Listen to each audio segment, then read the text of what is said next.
حضرت صلی اللہ علیہ وآلہ وسلم پر وحی کا ابتدائی دور اچھے سچے پاکیزہ خوابوں سے شروع ہوا۔ آپ خواب میں جو کچھ دیکھتے وہ صبح کی روشنی کی طرح صحیح اور سچا ثابت ہوتا۔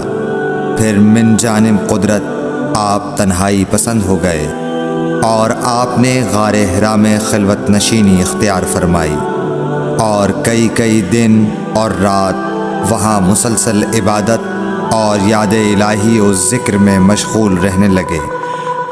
جب تک گھر آنے کو دل نہ چاہتا توشہ ہمراہ لیے ہوئے وہاں رہتے۔ توشہ ختم ہونے پر ہی اہلیہ محترمہ حضرت خدیجہ رضی اللہ تعالی عنہا کے پاس تشریف لاتے اور کچھ توشہ ہمراہ لے کر پھر وہاں جا کر خلوت گزین ہو جاتے۔ یہی طریقہ جاری رہا یہاں تک کہ آپ پر حق منکشف ہو گیا اور آپ غار حرا ہی میں قیام پذیر تھے کہ اچانک حضرت جبرائیل علیہ السلام آپ کے پاس حاضر ہوئے اور کہنے لگے کہ اے محمد پڑھو۔ آپ فرماتے ہیں کہ میں نے کہا کہ میں پڑھنا نہیں جانتا۔ آپ صلی اللہ علیہ وسلم فرماتے ہیں کہ فرشتے نے مجھے پکڑ کر اتنے زور سے بھینچا کہ میری طاقت جواب دے گئی۔ پھر مجھے چھوڑ کر کہا پڑھو۔ میں نے پھر وہی جواب دیا کہ میں پڑھا ہوا نہیں ہوں۔ اس فرشتے نے مجھ کو نہایت ہی زور سے بھینچا کہ مجھ کو سخت تکلیف محسوس ہوئی۔ پھر اس نے کہا کہ پڑھ۔ میں نے کہا میں پڑھا ہوا نہیں ہوں۔ فرشتے نے تیسری بار مجھ کو پکڑا اور تیسری مرتبہ پھر مجھ کو بھینچا۔ پھر مجھے چھوڑ دیا اور کہنے لگا کہ پڑھو اپنے رب کے نام کی مدد سے جس نے پیدا کیا اور انسان کو خون کی پھٹکی سے بنایا۔ پڑھو اور آپ کا رب بہت ہی مہربانیاں کرنے والا ہے۔ بس یہی آیتیں آپ حضرت جبرائیل علیہ السلام سے سن کر اس حال میں غار حرا سے واپس ہوئے کہ آپ کا دل اس انوکھے واقعے سے کانپ رہا تھا۔ آپ حضرت خدیجہ کے ہاں تشریف لائے اور فرمایا کہ مجھے کمبل اوڑھا دو، مجھے کمبل اوڑھا دو۔ لوگوں نے آپ کو کمبل اوڑھا دیا۔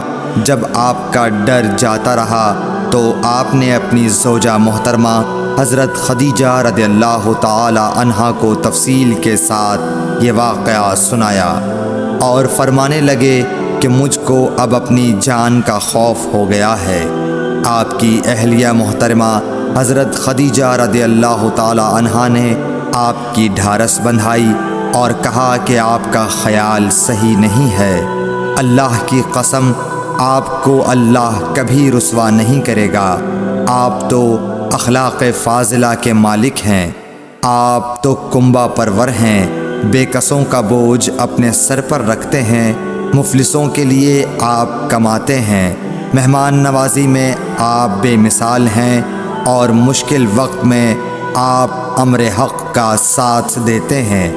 ایسے اوصاف حسنہ والا انسان یوں بے وقت ذلت و خواری کی موت نہیں پا سکتا۔ پھر مزید تسلی کے لیے حضرت خدیجہ رضی اللہ تعالی عنہا آپ کو ورقہ بن نوفل کے پاس لے گئیں جو ان کے چچا زاد بھائی تھے اور زمانہ جاہلیت میں نصرانی مذہب اختیار کر چکے تھے اور عبرانی زبان کے کاتب تھے۔ چنانچہ انجیل کو بھی حسب منشائے خداوندی عبرانی زبان میں لکھا کرتے تھے۔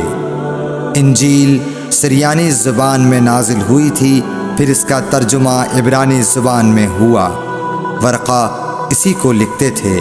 وہ بہت بوڑھے ہو گئے تھے، یہاں تک کہ ان کی بینائی بھی رخصت ہو چکی تھی۔ حضرت خدیجہ رضی اللہ تعالی عنہا نے ان کے سامنے آپ کے حالات بیان کیے اور کہا کہ اے چچا زاد بھائی، اپنے بھتیجے محمد صلی اللہ علیہ وسلم کی زبانی ذرا ان کی کیفیت سن لیجئے۔ وہ بولے کہ بھتیجے آپ نے جو کچھ دیکھا ہے اس کی تفصیل سناؤ۔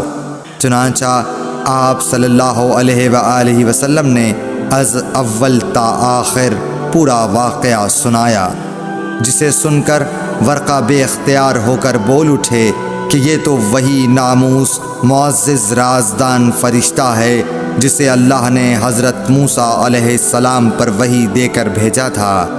کاش میں آپ کے اس عہد نبوت کے شروع ہونے پر جواں عمر ہوتا، کاش میں اس وقت تک زندہ رہتا جب کہ آپ کی قوم آپ کو اس شہر سے نکال دے گی۔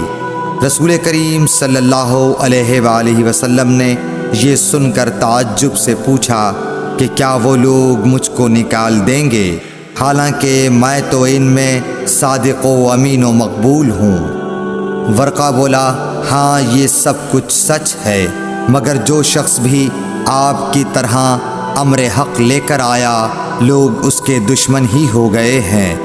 اگر مجھے آپ کی نبوت کا وہ زمانہ مل جائے تو میں آپ کی پوری مدد کروں گا، مگر ورقہ کچھ دنوں کے بعد انتقال کر گئے، پھر کچھ عرصے تک وحی کی آمد موقوف رہی۔ صحیح بخاری حدیث نمبر 3۔